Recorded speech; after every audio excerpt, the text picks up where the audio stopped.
이런 조크가 있습니다. 뭐 동화 같은 이야기이기도 한데요. 어떤 개구리가 길을 가다가 거기에 구덩이 같은데 빠지게 되었다고 합니다.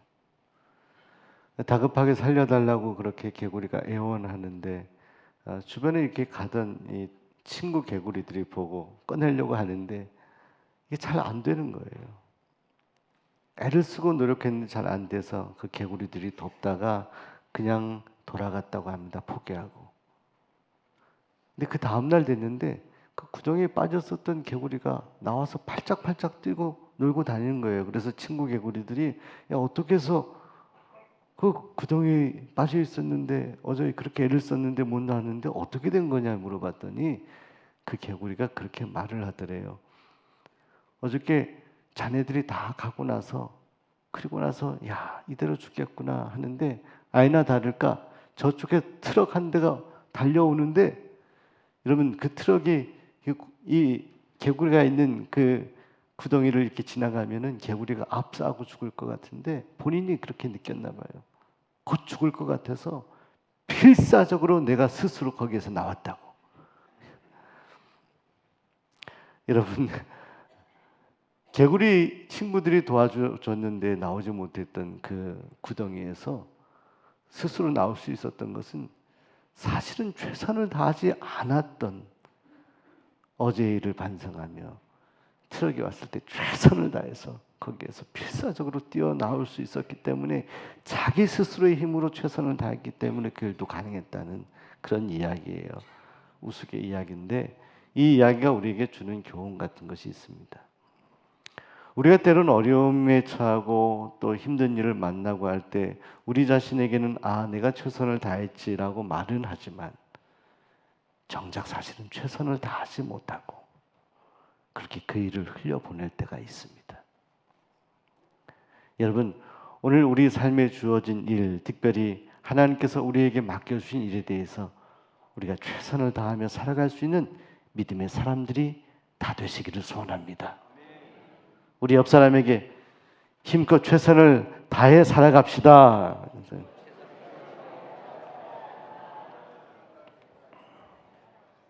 결과는 하나님이 주시는 거지만 과정은 우리가 만들어가는 것입니다. 여러분 성경에 예수님의 그 모습을 본받아가며 살아갔던 사도 바울은 최선을 다해서 달려갔던 사람이에요. 바울은 고백하잖아요. 내가 달려갈 길을 다 달리고 끝까지 최선을 다했다.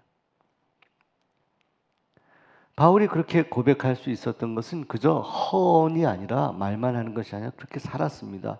무엇보다 예수님 만나고 그가 변화되고 나서 가는 곳마다 그는 복음을 전하고 교회를 세우는데 고린도 교회가 그런 교회였습니다. 우상이 많았고 도전이 많았고 또 잘못된 그런 삶의 습관들이 많았던 세상에 푹 젖었던 곳이 바로 고린도인데 이곳에서 바울이 복음을 전하고 최선을 다하여 교회를 세웁니다. 그런데 바울만 최선을 다한 것이 아니라 사단도 역사에서 이 고린도 교인들과 바울 사이를 이간질하며 바울이 진정한 사도가 아니다.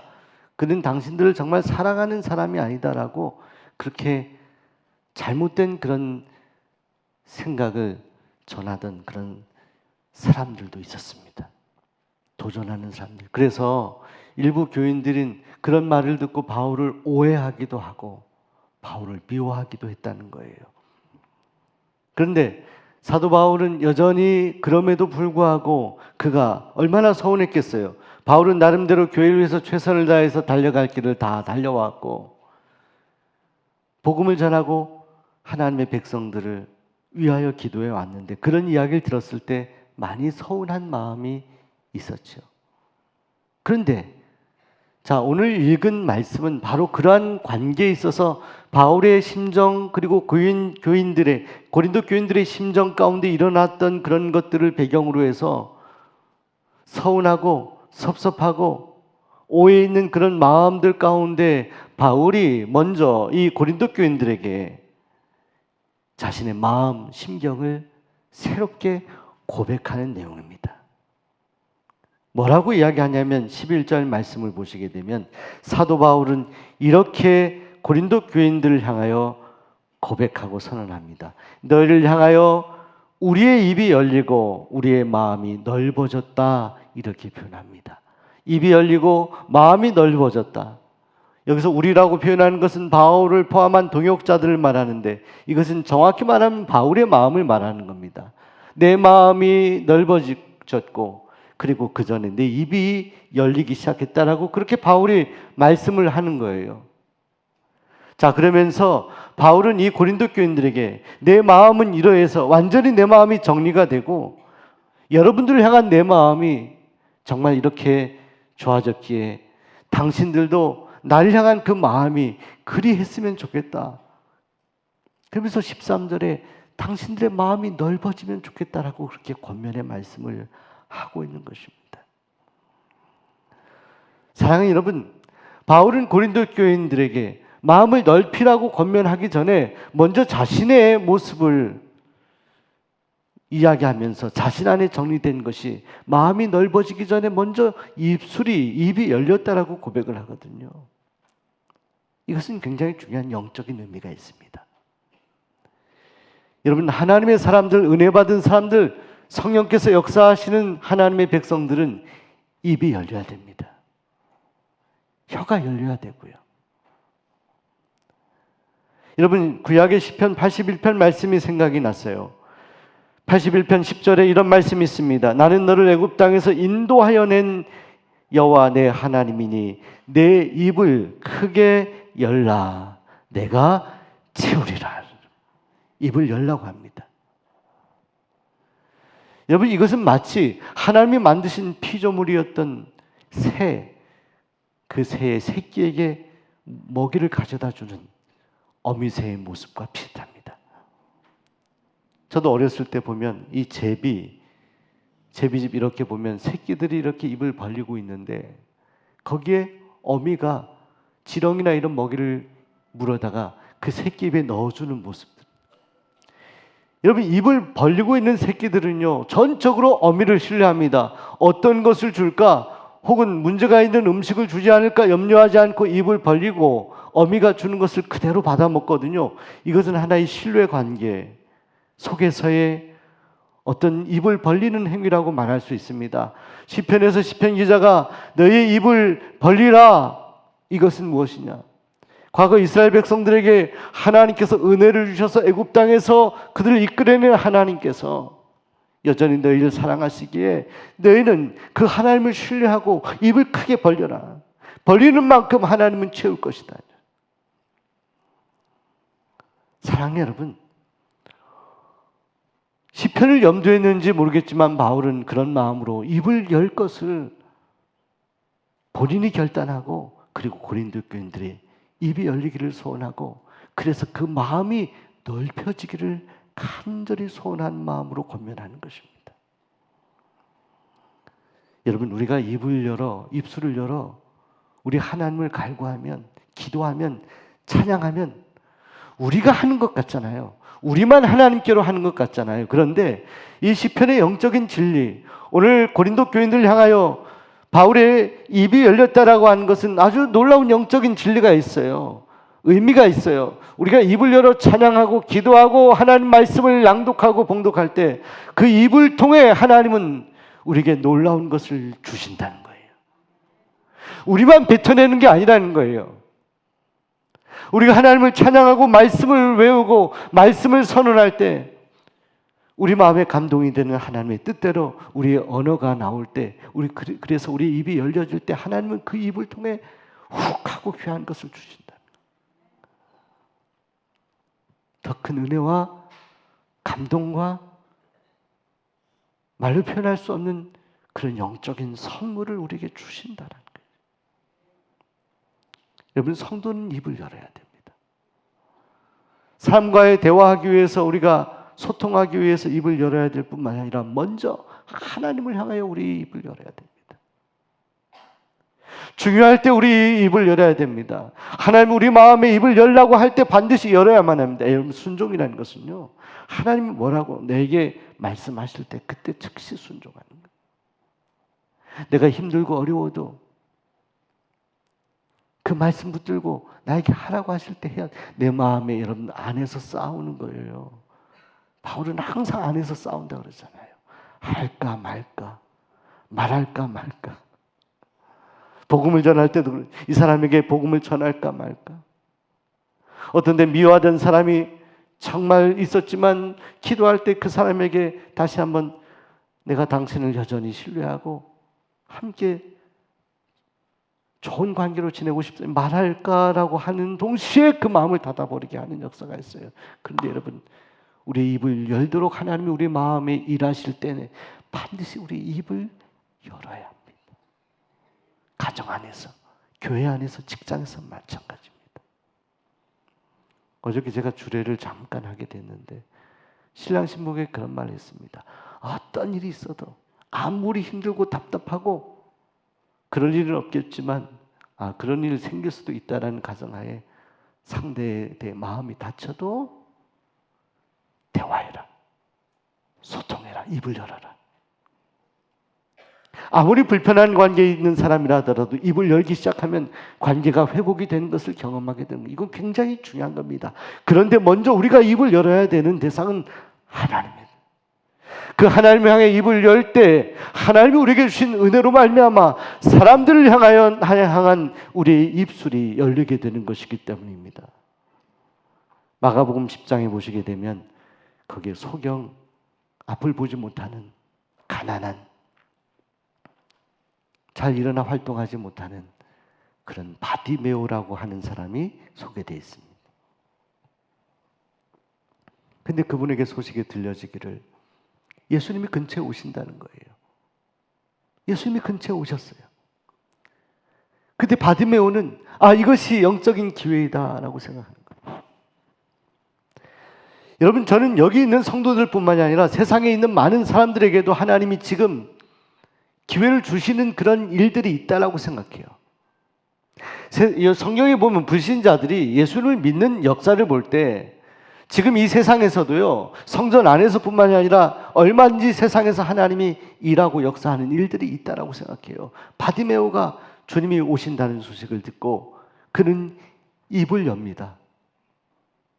뭐라고 외치냐면 다윗의 자손 예수여 나를 불쌍히 여기소서. 근데 그때요, 주변에 있는 사람들이 이 바디메오의 입을 닫으려고 합니다. 잠잠하라, 조용하라 이렇게 말합니다. 조용하라. 여러분, 바디메오는요 예수님을 향하여 입을 여는 일을 멈추지 않았어요. 다윗의 자손 예수여 나를 긍휼히 여기소서. 입을 엽니다. 주님께 말을 합니다. 그 거룩하신 주님이 멀게 느껴질 수 있을지 몰랐지만 그는 입을 열고 주님께 외치는 거예요. 나를 긍휼히 여겨달라고, 불쌍히 여겨달라고.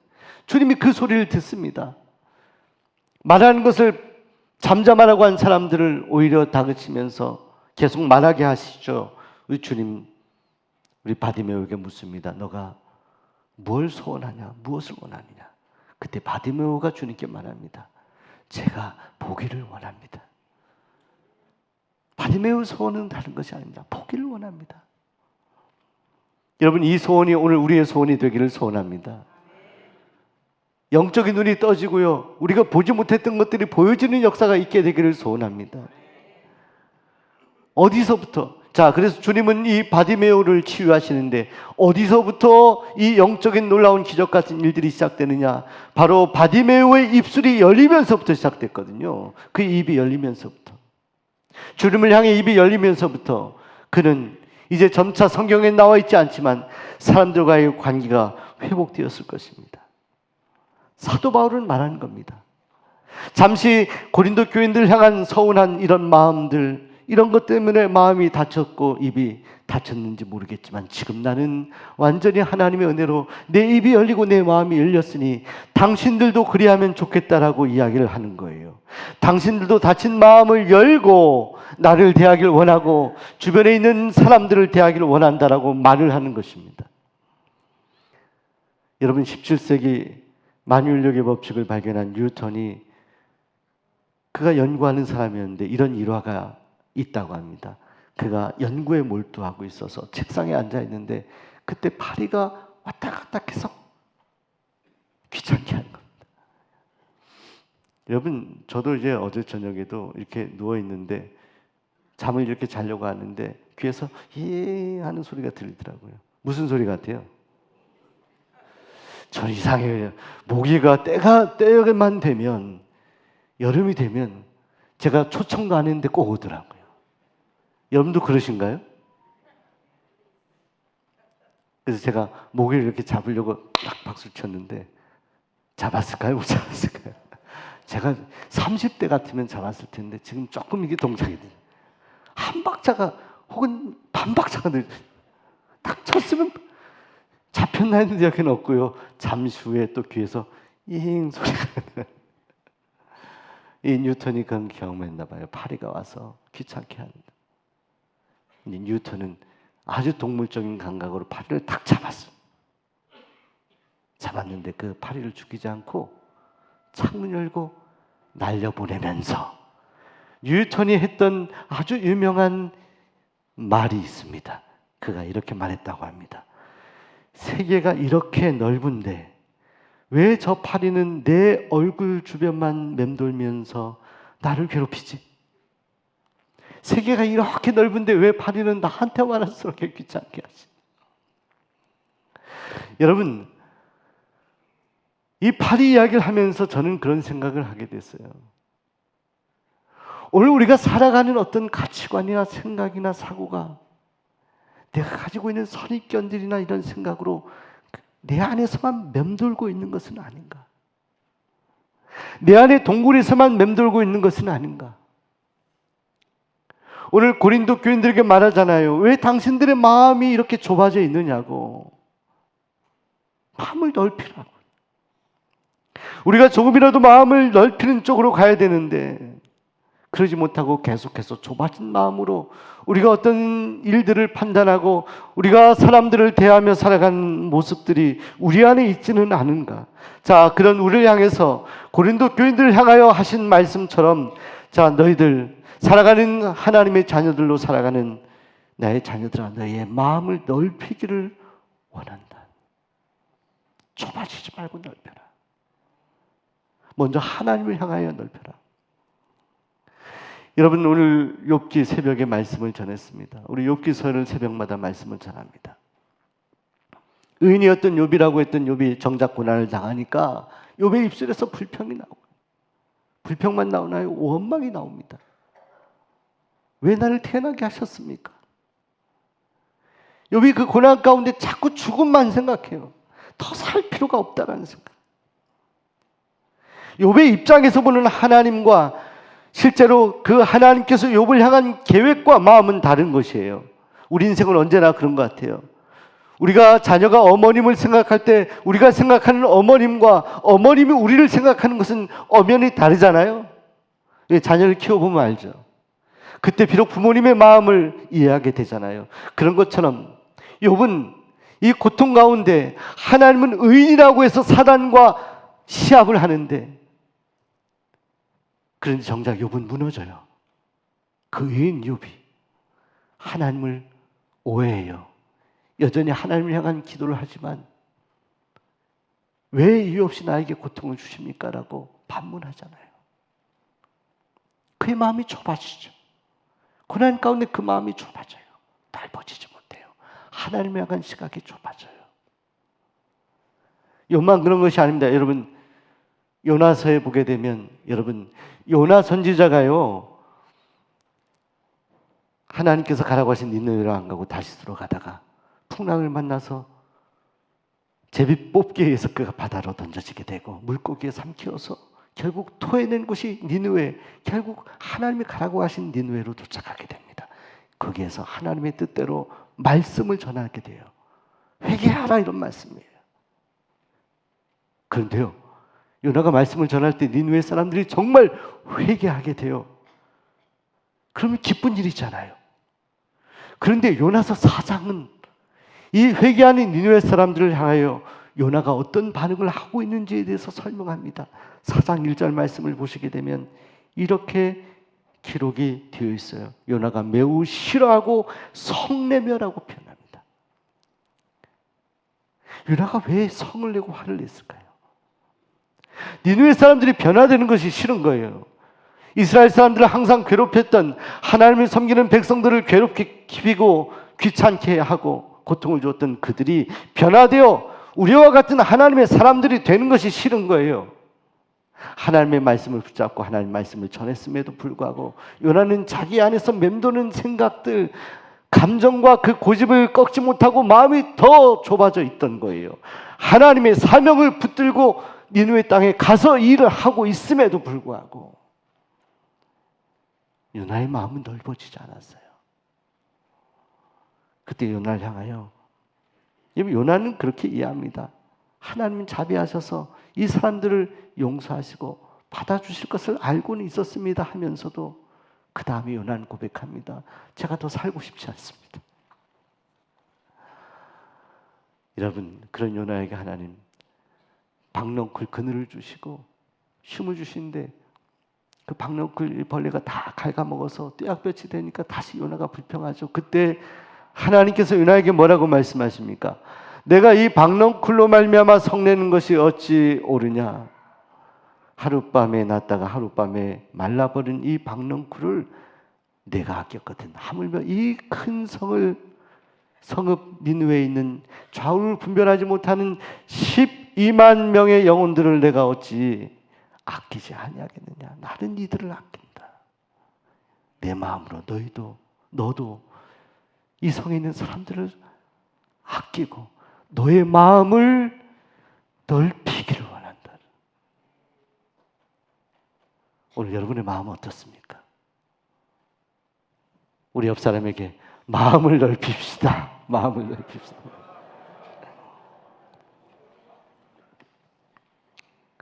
여러분, 위대하다는 것은요, 위가 넓은 거 아닙니다.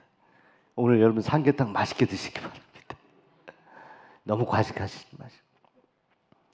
우리가 하나님의 자녀로 훌륭하다는 건 우리가 받아들이기 어려운 일들에 대해서도 마음을 넓히는 거. 우리가 이해하기 어려운 사람들에 대해서도 마음을 넓히는 거예요. 이 이야기는 굉장히 유명한 이야기가 되었습니다. 어느 한 집사님의 간증인데, 그 집사님이 직장 회식 자리에서 있었던 일인데, 그를 그렇게 괴롭혔던 한 직장 상사가 자꾸 술을 권하고 그렇게 하다가 거절하는 그 집사님의 뺨을 착 때렸다고 합니다. 사람들이 깜짝 놀랐죠. 다 본 거예요. 사람들 앞에서 그 모욕을 당하니 얼마나 마음이 불쾌했겠습니까? 그 집사님이 그 후로 밥도 못 먹고 믿는 집사님이어서 기도원 가서 하나님께 기도를 했다고 합니다. 하나님, 제가 이런 일을 당했는데 너무너무 마음이 힘들고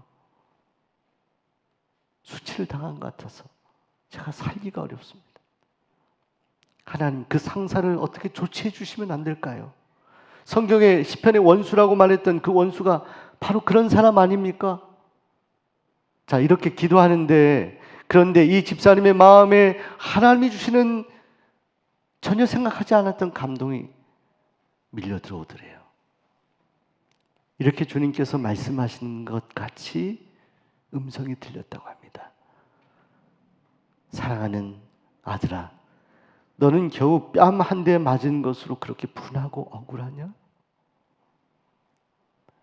나는 너 때문에 십자가에서 죽었어. 내 몸도 찢기우고 난 나의 십자가에서 죽고 말았다. 모욕과 수치만이 아니라 나는 그렇게 생을 마쳤다. 십자가에서 철저히 나는 너를 위해 죽었잖아. 그 주님의 형상, 그 음성이 들리면서 그 집사님 안에 새로운 용기가 생기더래요. 마음이 넓어지는 거예요. 마음이 넓어지는 거예요.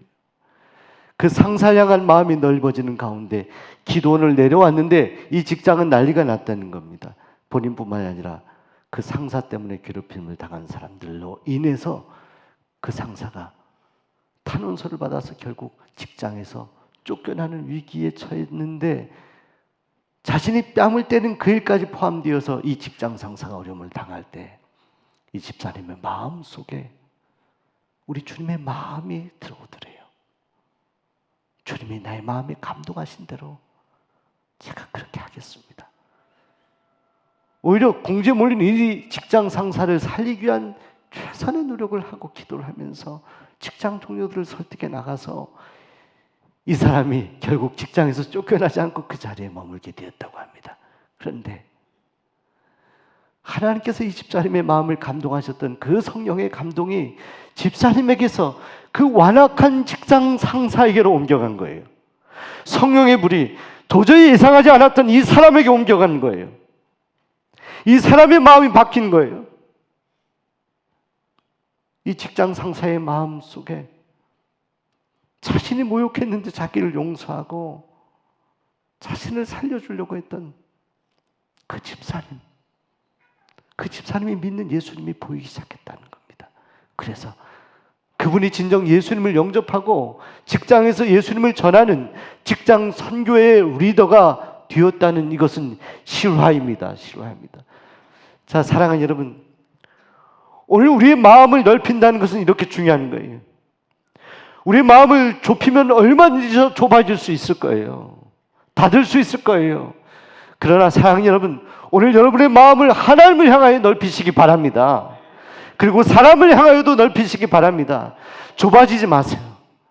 어떤 일에도 좁아지지 마시고 조금씩 성령의 인도하심 따라 하나님은 그렇게 인도하시거든요. 마음을 넓혀 가실 때 오늘 여러분의 심령을 통하여 생명수가 흐르고 오늘 여러분을 통하여 여러분의 입술을 통하여 여러분의 삶을 통하여 하나님이 원하시는 누군가 정말 힘들고 어려워하는 영혼들에게 놀라운 하나님의 역사가 일어나게 될 것입니다. 오늘 주님은 오늘 여러분의 마음에서부터 입술에서부터 일하시기 원하시는 것입니다. 주님의 소중한 도구로 사용받는 믿음의 사람들이 다 되시기를 소원하고 축복합니다. 기도하겠습니다.